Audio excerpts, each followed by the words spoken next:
ఒక విషయం గమనించండి, నేను చెప్పేది అక్షరాల నిజం. దీన్ని ఎప్పుడు తేలికగా కొట్టి పడివేయకండి దయచేసి. ఇప్పుడు దేశ విదేశాలలో చదువుకున్నటువంటి పిల్లలు ఎవరైనా ఉన్నారా? వాళ్ళకు సకాలంలో ఉద్యోగాలు రావట్లేదా? ఒక్కసారి నేను చెప్పిన చిన్న విషయాన్ని ఏకీభవించి మీరు చేసుకోండి. మీకు ఉద్యోగం వచ్చిన తర్వాత నాకు ఒకసారి కాల్ చేసి చెప్పండి. నిజమండి.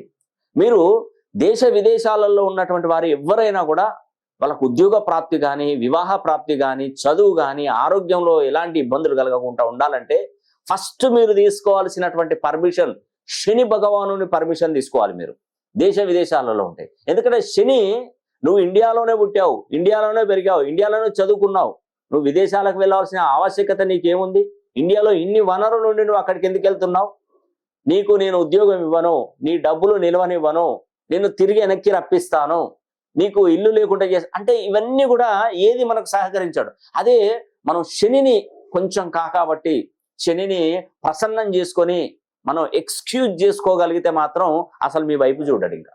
అవునండి, దృష్టి అనేది మీ మీద ఉండదు. అందుకే ఆగస్టు 9వ తారీఖున నేను శని హోమం జరిపిస్తున్నాను. ఖచ్చితంగా దేశ విదేశాలలో ఉన్నటువంటి ప్రతి ఒక్కరు కూడా మన ఆఫీస్ నంబర్లకు కాల్ చేసి శని హోమం జరిపించుకోండి. మీరు రానవసరం లేదు. మీకు అతి శక్తివంతమైనటువంటి శని కంకణాన్ని ఇస్తాను, అది తప్పకుండా మీ చేతికి వేసుకోండి, మంచి జరుగుతుంది.